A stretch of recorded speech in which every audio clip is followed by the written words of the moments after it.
They say you don't realize you're in the good old days until you've actually left them. I think that's wrong. I think deep down we know. We just think they'll last forever. I'm looking at a watch right now. It stopped ticking 3 months ago, the same day the world got a lot quieter for me.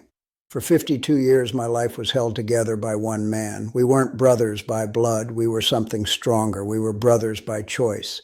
If you're young and listening to this, you probably think 50 years is an eternity. You think you have time to make the call, to say the words, to fix the bridge. I'm here to tell you, the clock runs faster than you think. And when the witness to your life is gone, a whole library of your history burns down with them. It was 1971, the industrial district. The mills were loud enough to rattle your teeth. That's where we met.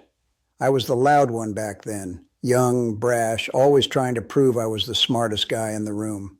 He was the quiet in the storm. He was the foreman, a giant of a man covered in soot with hands that looked like they were carved out of oak. I remember the day I messed up. I miscalculated a load. It could have cost the company thousands, maybe got someone hurt. I was panic-stricken, waiting to be fired. He just walked over. He didn't yell. He didn't lecture. He just picked up a wrench, fixed my mistake, and looked at me.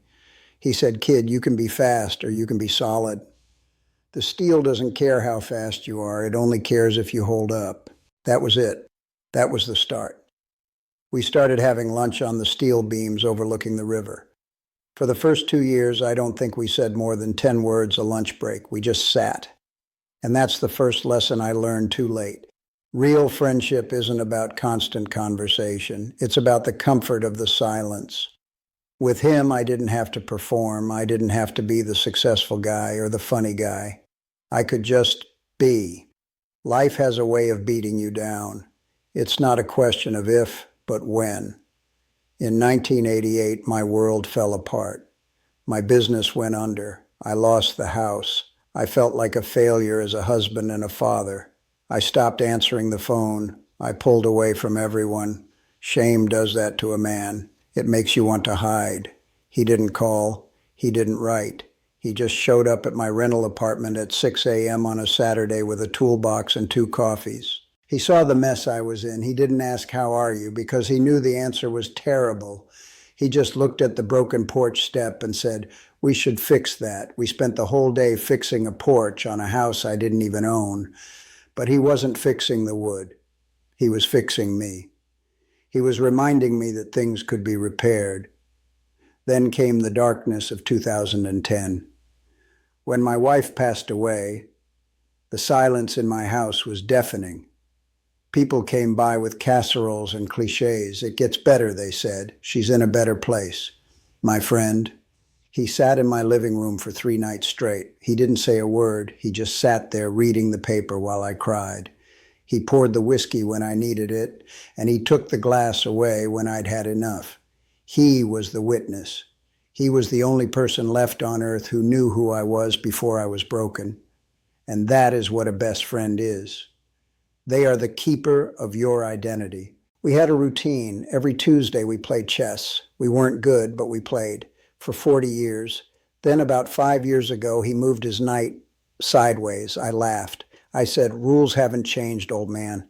He looked at me with fear in his eyes, genuine fear. He whispered, "I don't know why I did that. It wasn't a stroke. It was the long, slow thief called Alzheimer's." Watching your best friend lose their mind is like watching a library burn down, one book at a time. First, he forgot the chess rules. Then he forgot the mill. Then he forgot me.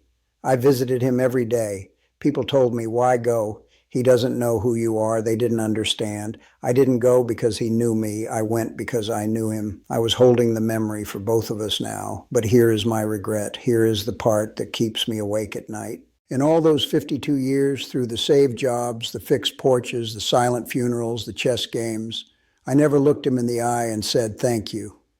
I assumed he knew. Men of our generation, we don't say those things. We think it's understood, but it's not enough. 2 days before he died, he had a moment of clarity. The fog lifted for 10 seconds. He looked at me, squeezed my hand, and smiled that old crooked smile. I wanted to say it then. I wanted to say, "Thank you for saving my life a dozen times." But I choked. I hesitated. And then the fog came back, and he was gone. My best friend passed 3 months ago, and when he died, a version of me died with him. The version of me who was 25 and strong. The version of me who was a young father. No one else remembers those versions of me. The witness is gone. So, here is my lesson to you. Do not assume your friends know how much they matter. Do not assume you have next Tuesday to say it. Friendship isn't about the parties or the fun times. It's about who is standing there when the music stops. It's about the person who knows the ugliest parts of your story and chooses to stay anyway. If you have a friend like that, someone who has weathered the storms with you, put down this phone, get in the car, go to them, look them in the eye, break the awkwardness, swallow your pride, and tell them, I see what you've done for me. I remember, and I love you for it.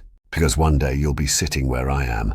You'll be holding a watch that doesn't tick, staring at a phone that doesn't ring, wishing for just one more minute to say what should have been said a lifetime ago. Don't wait until the library burns down. Read the book while it's open before it's too late. Or